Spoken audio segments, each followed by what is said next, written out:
Assalamualaikum warahmatullahi wabarakatuh. Nama saya Wulan Lestari dengan nomor induk mahasiswa 2004030004.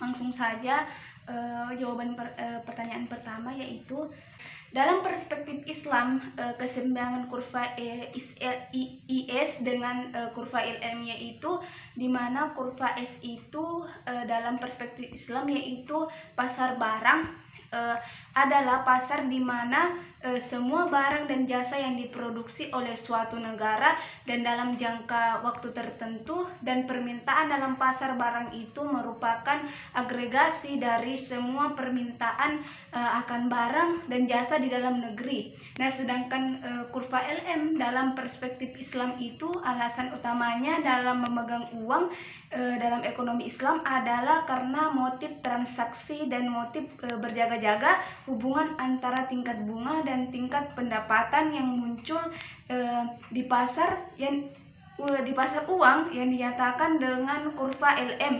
Nah, teori preferensi akuiditas menyatakan bahwa tingkat bunga menyelesaikan untuk menyeimbangkan penawaran dan permintaan untuk aset perekonomian paling liquid, yaitu uang.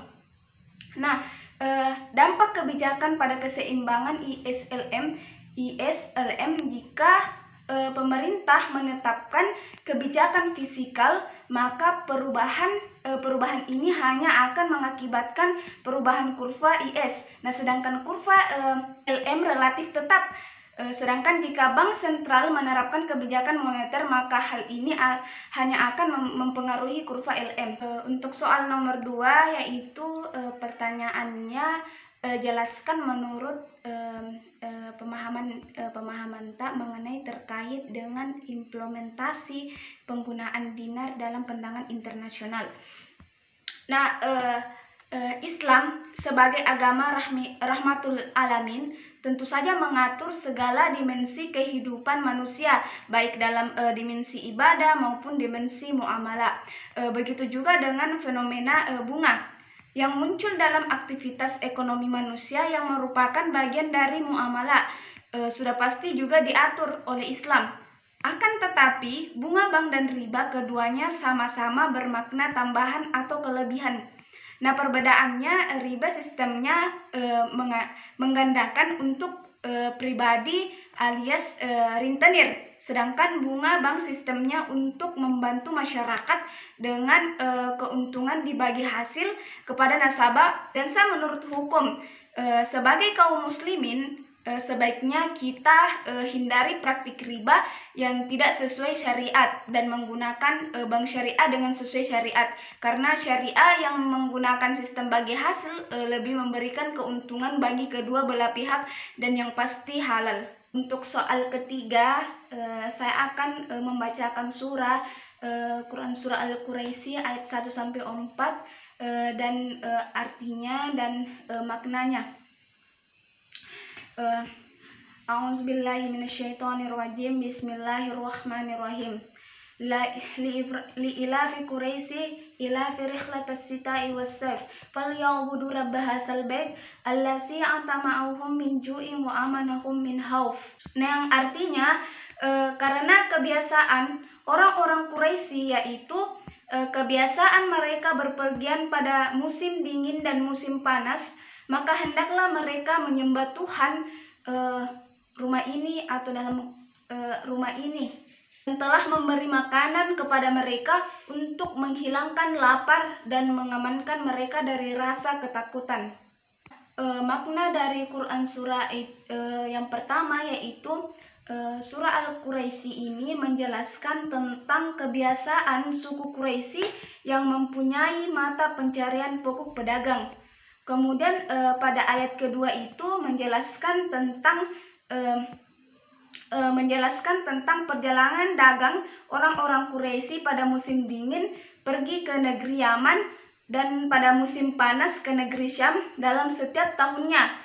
Mereka berpergian dengan tujuan untuk berniaga yang keuntungannya digunakan untuk keperluan hidup dan di Mekah, dan untuk berkhidmat kepada Baitullah yang merupakan kebanggaan mereka. Nah, kandungan pada ayat ketiga surah Al-Quraisy itu adalah Allah mengingatkan suku Quraisy khususnya umat Islam umumnya agar selalu bersyukur atas rezeki yang diberikan Allah Subhanahu wa taala. Nah, pada ayat keempat itu menjelaskan tentang Allah Subhanahu wa taala menunjukkan akan kenikmatan yang telah diberikan kepada mereka, yaitu berupa makanan dan rasa aman. Pertanyaan yang keempat, di mana jelaskan sejarah uang dalam pandangan Islam dan fungsi uang dalam perspektif Islam. Nah, bermula-mula pada sekitar abad ke-17 Masehi, sejarah uang mulai berkembang. Orang mulai mengenal cara pertukaran dengan uang logam yang digunakan adalah emas dan perak. Kemudian muncul uang kertas. Semula uang kertas yang beredar merupakan surat bukti kepemilikan emas dan perak. Nah, surat bukti itu digunakan untuk sebagai alat perantara untuk melakukan transaksi. Seiring dengan perkembangan zaman, akhirnya orang-orang tidak lagi menggunakan emas dan perak lagi sebagai alat tukar. Mereka menggunakan dengan uang kertas sampai sekarang. Untuk soal nomor 5, yaitu pendapat saya mengenai renungan bunga bank dan riba. Nah, dalam implementasi perdagangan internasional itu adalah segala tindakan negara atau pemerintah, baik itu secara langsung ataupun tidak secara langsung. Nah, itu dapat mempengaruhi struktur, arah, komposisi, serta bentuk perdagangan luar negeri atau kegiatan perdagangan dalam perdagangan, baik itu perdagangan internasional. Dinar lebih banyak menguntungkan karena kehadiran dinar akan menghapus setiap resiko yang ditimbulkan dari nilai tukar, karena dinar adalah mata uang yang stabil dan menguntungkan bagi setiap individu atau kelompok. Baik, itu saja jawaban dari saya. Kurang lebihnya mohon dimaafkan. Akhir kata saya, wassalamualaikum warahmatullahi wabarakatuh.